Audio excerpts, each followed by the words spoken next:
आंगन है मधुबन में, ओ एक बाबा मिले मधुबन में, शिव बाबा मिले उनके तन में।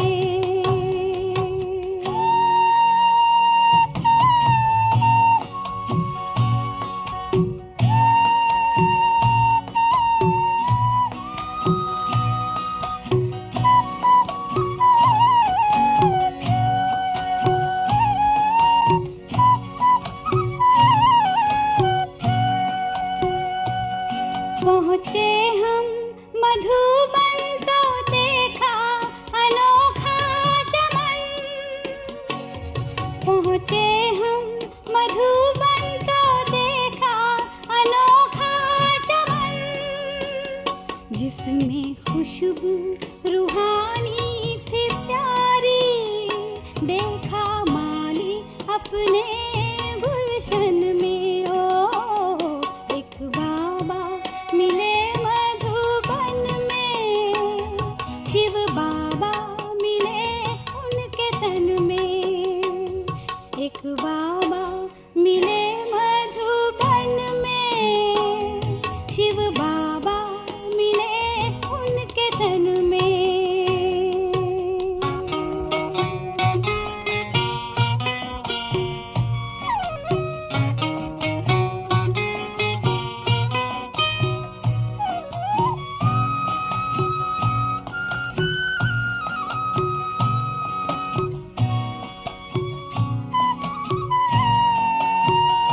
उनको देख के फिर याद आई पुरानी हमें, उनको देख के फिर याद आई पुरानी हमें, कल्प पहले वाले हैं ये बाबा, ये तो मिलते हैं हर संगम में, ओ एक बाबा मिले मधुबन में, शिव बाबा मिले उनके तन में, एक बाबा मिले मधुबन में, शिव बाबा मिले उनके तन में।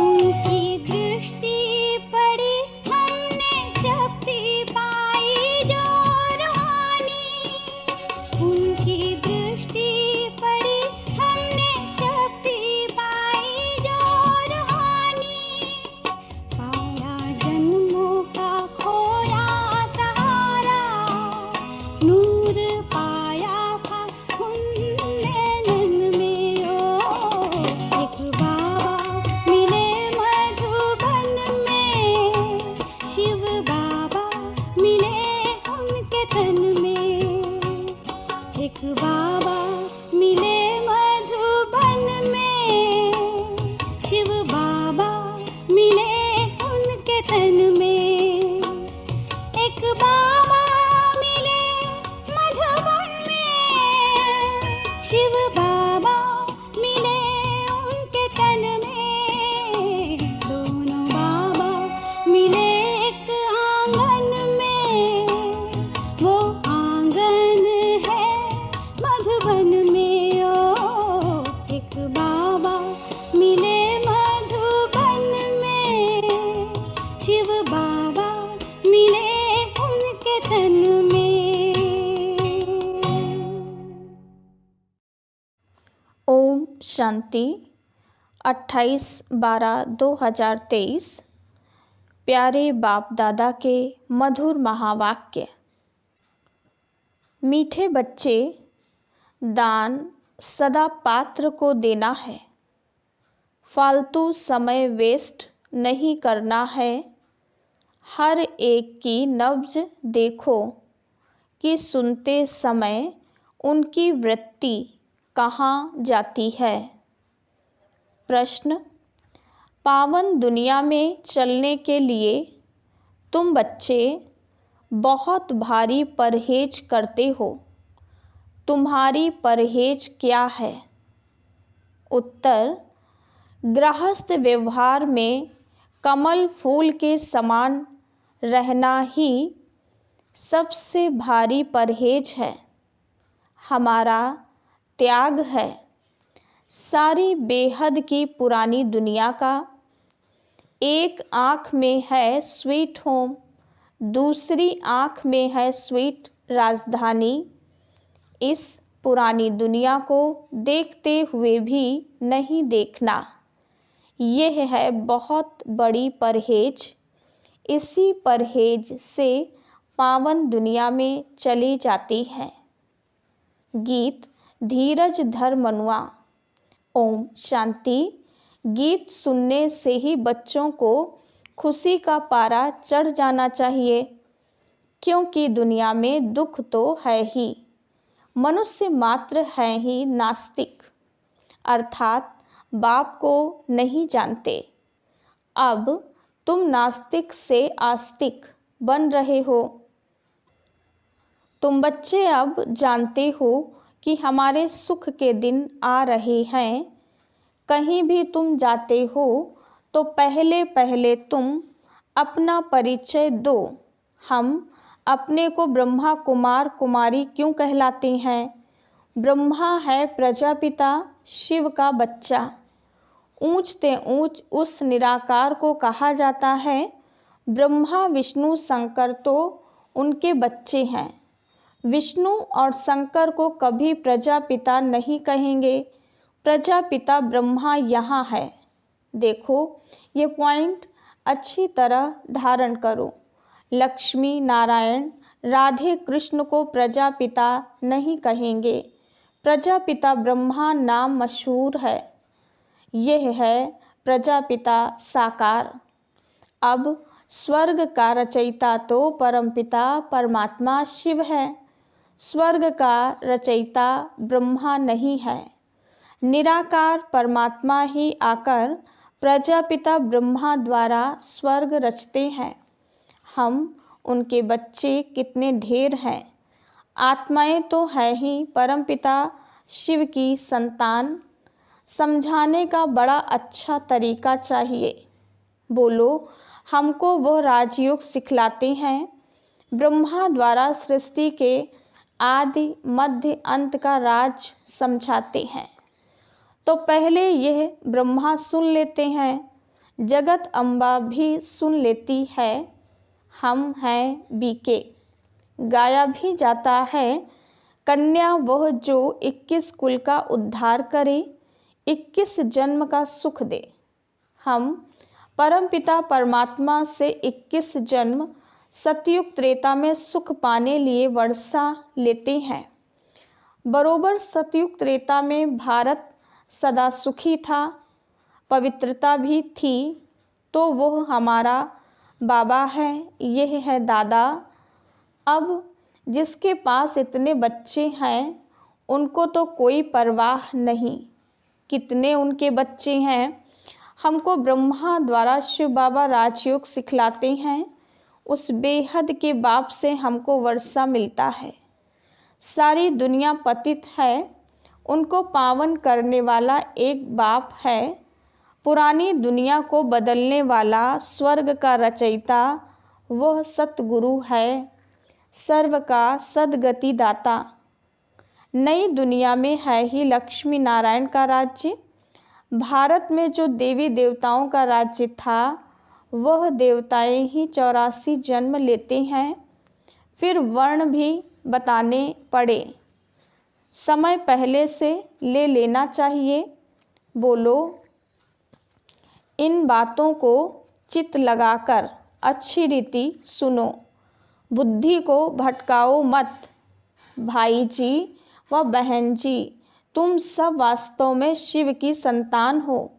प्रजापिता ब्रह्मा तो सारे सिजरे का हेड हुआ। हम ब्रह्मा मुख वंशावली ब्राह्मण उनसे वर्षा ले रहे हैं। योग बल से विश्व का राज्य पाते हैं, ना कि बाहुबल से। हम घर बार नहीं छोड़ते हैं, हम तो अपने घर में रहते हैं। यह स्कूल है मनुष्य से देवता बनने का, मनुष्य तो कोई देवता बना ना सके। यह दुनिया ही पतित है, पानी की गंगा तो पतित पावनी नहीं है। बार बार उसमें स्नान करने जाते हैं, पावन बनते ही नहीं। ऐसे ही रावण का भी मिसाल है, बार बार जलाते रहते हैं, रावण मरता नहीं है। यह रावण वाला पोस्टर भी ले जाना चाहिए। कोई ऐसी बड़ी जगह जाओ तो एल्बम भी ले जाना चाहिए। देखो ये सब बच्चे हैं, सभी की प्रतिज्ञा की हुई है पवित्र रहने की। वास्तव में ब्रह्मा के सभी बच्चे हैं। प्रजापिता ब्रह्मा सिजदे का हेड है। इस समय प्रैक्टिकल हम ब्रह्मा कुमार कुमारियां हैं। हो तुम भी, परंतु तुम पहचानते नहीं हो। अभी दुनिया में कोई सच्चा ब्राह्मण नहीं है। सच्चे ब्राह्मण तो हम हैं, राज्य भी हम पाते हैं। फिर यह है ब्राह्मणों का सिजरा, ब्राह्मण है चोटी। बच्चों को समझाया है श्री कृष्ण भगवान नहीं है, वो तो पूरे 84 जन्म लेते हैं। 84 जन्म पूरे होते ही फिर देवता बनना है। कौन बनाए? बाप बनाते हैं। हम उनसे राजयोग सीख रहे हैं। उनकी ही महिमा है एको ओमकार। वो है निराकार निरहंकारी। उनको आकर सर्विस करनी पड़ती है। पतित दुनिया पतित शरीर में आते हैं। अभी वही गीता एपिसोड रिपीट हो रहा है।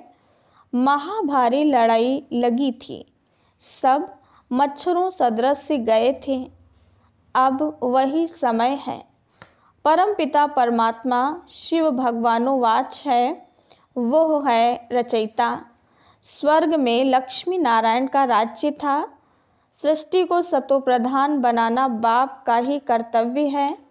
हम उनको बाबा बाबा कहते हैं, वो आते जरूर हैं।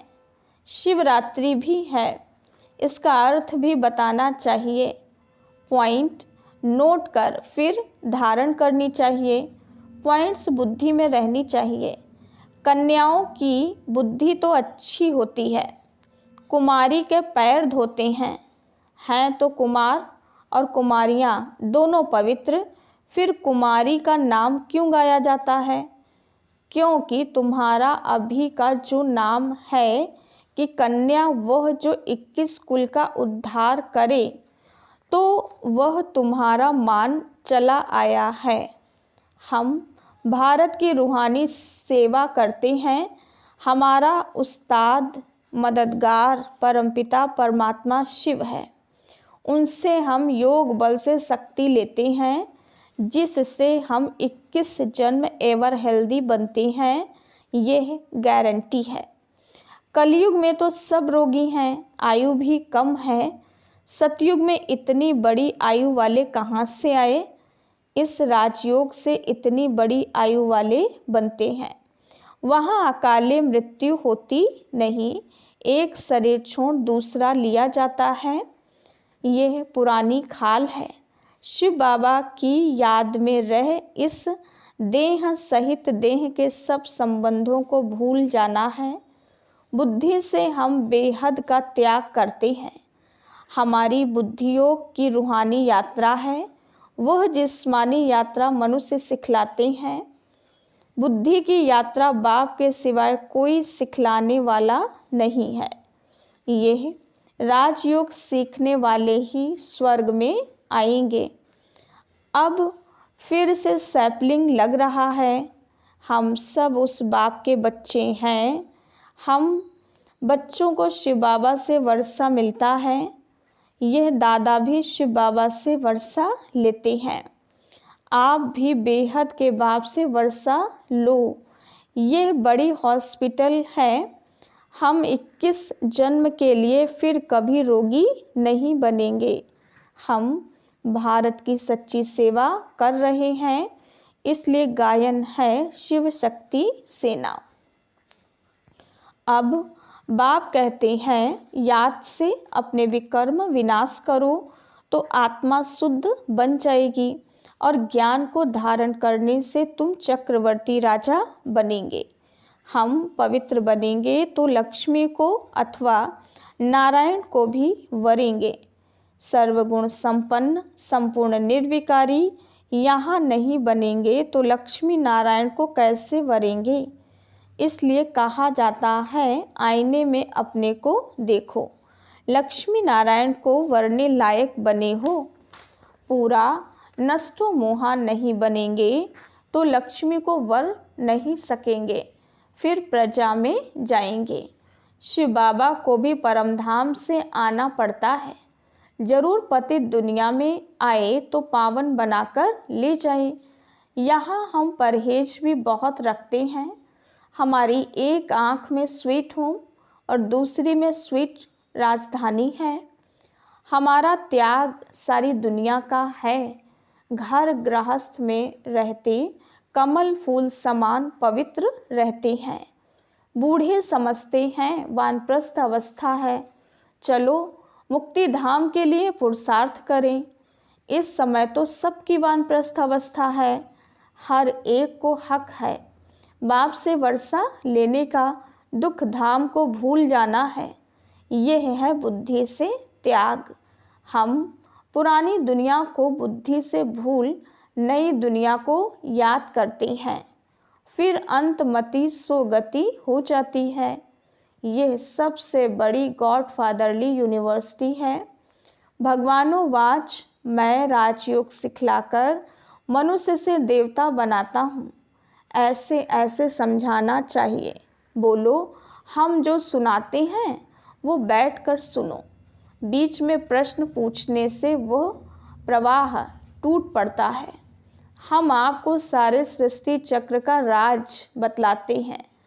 शिव बाबा का ड्रामा में क्या पार्ट है, लक्ष्मी नारायण कौन है, हम सब की जीवन कहानी बताएंगे। हर एक की नब्ज देखनी चाहिए, उस समय की वृत्ति देखनी चाहिए। ठीक सुनता है, तवाई होकर तो नहीं बैठा है। यहाँ वहाँ तो नहीं देखता है। यहाँ बाबा भी देखते हैं कौन, सामने सुनकर झूमते हैं। यह ज्ञान का डांस है। वे स्कूल तो छोटे होते हैं जो टीचर अच्छी रीति देख सके और नंबरवार बिठाए। यहाँ तो बहुत हैं, नंबरवार बिठा नहीं सकते, तो देखना पड़ता है किसकी बुद्धि कहीं भागती तो नहीं है। मुस्कुराते हैं, खुशी का पारा चढ़ता है, ध्यान से सुनता है। दान सदा पात्र को देना चाहिए, फालतू समय वेस्ट नहीं करना चाहिए। नब्ज देखने की भी समझदारी चाहिए। मनुष्य तो डरते हैं, खास सिंधी लोग समझते हैं कहीं बीके जादू ना लगा दें, इसलिए सामने देखते भी नहीं हैं। शिव बाबा समझाते हैं, तुम ब्राह्मण ही त्रिकालदर्शी बनते हो, फिर वर्णों का राज भी समझने का है। हम सो का अर्थ भी समझाना है। हम आत्मा सो परमात्मा कहना रॉन्ग है।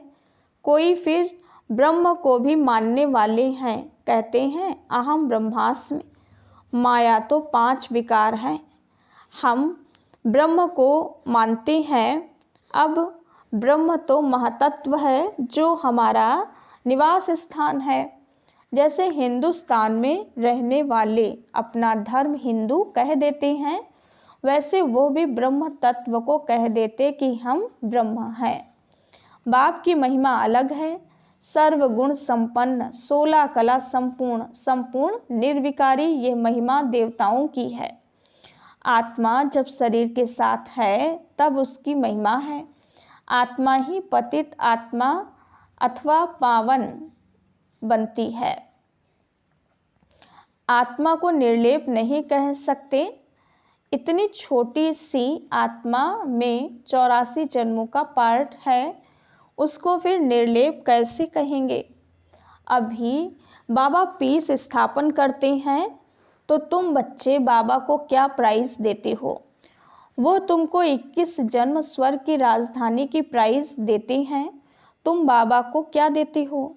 जो जितनी प्राइज़ बाप को देते हैं उतनी फिर बाप से लेते भी हैं।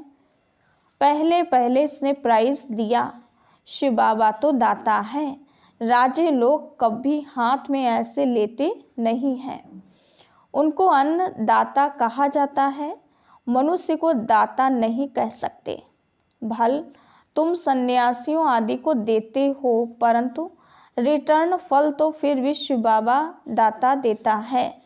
कहते हैं सब कुछ ईश्वर ने दिया है, ईश्वर ही लेते हैं, फिर कोई मरता है तो रोते क्यों हो? परंतु ना वह लेते हैं ना वह देते हैं, वह तो लौकिक माँ बाप जन्म देते हैं, फिर कोई मर जाता है तो उनको ही दुख होता है। यदि ईश्वर ने दिया, उसने ही लिया, तो दुख क्यों होना चाहिए? बाबा कहते हैं मैं तो सुख दुख से न्यारा हूँ। तो इस दादा ने अपना सब कुछ दिया है, इसलिए फुल प्राइज़ भी ले रही हैं। कन्याओं के पास तो कुछ है नहीं, यदि उनको माँ बाप देते हैं तो फिर शिव बाबा को दे सकती हैं। जैसे मम्मा भी गरीब थी, फिर देखो कितनी तीखी गई है, तन मन धन से सेवा कर रही है। तुम जानते हो हम सुख धाम जाते हैं वाया शांति धाम। जब तक हम बाप के पास नहीं जाएंगे तो ससुर घर कैसे आएंगे? पियर घर में तो बैठे हैं, पहले बाप के पास जाएंगे फिर ससुर घर आएंगे। यह है शोक वाटिका, सतयुग है अशोक वाटिका। अच्छा, मीठे मीठे सिकीलधे बच्चों प्रति माता पिता बाप दादा का याद प्यार और गुड मॉर्निंग। रूहानी बाप की रूहानी बच्चों को नमस्ते। हम रूहानी बच्चों की रूहानी बाप दादा को याद प्यार, गुड मॉर्निंग और नमस्ते। धारणा के लिए मुख्य सार। पहली पॉइंट, इस वानप्रस्थ अवस्था में स्वीट होम और स्वीट राजधानी को याद करने के सिवाय बुद्धि से सब कुछ भूल जाना है, पूरा नष्टो मोहा बनना है। दूसरी पॉइंट, बुद्धि योग से बेहद का त्याग कर रूहानी यात्रा करनी है, श्रीमत पर पवित्र बन भारत की सच्ची सेवा करनी है। वरदान, श्रेष्ठ कर्म रूपी डाली में लटकने के बजाय उड़ती पंछी बनने वाले हीरो पाठधारी भव। संगम युग पर जो श्रेष्ठ कर्म करते हो, यह श्रेष्ठ कर्म हीरे की डाली है। संगम युग का कैसा भी श्रेष्ठ कर्म हो, लेकिन श्रेष्ठ कर्म के बंधन में भी फंसना अथवा हद की कामना रखना, यह सोने की जंजीर है। इस सोने की जंजीर अथवा हीरे की डाली में भी लटकना नहीं है, क्योंकि बंधन तो बंधन है। इसलिए बाप दादा सभी उड़ते पंछियों को स्मृति दिलाते हैं कि सर्व बंधनों अर्थात हदों को पार कर हीरो पाठधारी बनो। स्लोगन, अंदर की स्थिति का दर्पण चेहरा है, चेहरा कभी खुश्क ना हो, खुशी का हो। अच्छा, ओम शांति।